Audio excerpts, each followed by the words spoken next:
In today's video, we'll be talking about a few types of penny errors you need to know about when searching coins or pocket change. This video is about pennies, but these errors can occur on any type of coin. Make sure to watch the whole video because these coin errors are very valuable. Here's our first error coin. Take a look at the blob of metal at the bottom right of this penny that covers the year. This is called a cud. A cud occurs when part of the die breaks off. This prevents the detail of the design from being pressed onto the coin. A die break is called a cud when it comes in contact with the edge of the coin. Cuds are fairly common, and you'll definitely come across them if you search enough rolls of pennies, but maybe not this big. This error coin was graded Mint State 64 red on a scale from 1 to 70 by Annex, and it sold at Heritage Auctions for $16. Here's a cool looking penny error. This is a 1987 Lincoln cent that was minted in Denver. The planchet wasn't loaded properly when it was struck, and this resulted in a 30% off-center strike. The date on this coin is still visible. Off-center strikes are relatively common.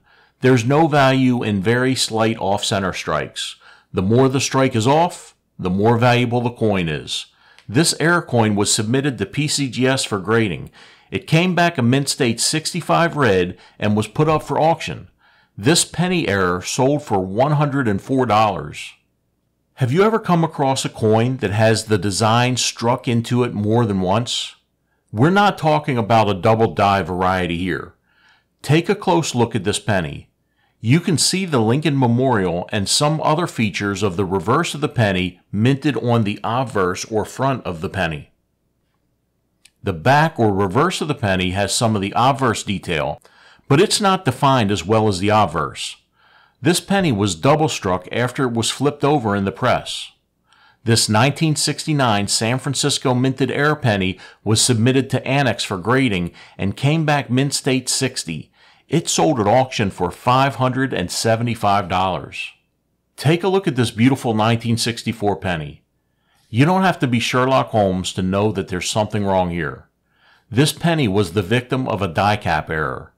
A die cap error occurs when a coin gets stuck to the die.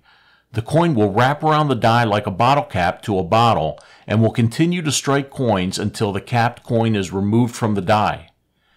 You can tell from looking at the head side of this penny that this side was stuck to the die with the edges rolled up and over it. The back or reverse of the coin is smooth and lacks detail because it continued to come into contact with penny planchets until it was released from the die. This error penny was graded Mint State 66 red, and it sold at Heritage Auctions for $1,150. Here's an extremely rare and valuable penny error. Look closely at the front and back of this penny. Can you see what the error is?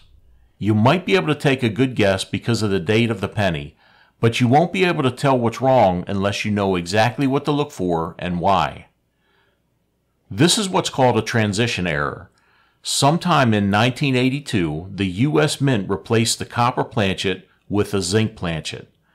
These planchets appear almost identical and are very difficult to identify unless you weigh your 1983 pennies. When I'm coin roll hunting or checking my change, I always pull out the 1983 pennies. When I'm finished searching, I put them on a scale to check the weight. A normal 1983 zinc penny will weigh 2.5 grams, give or take a few tenths of a gram.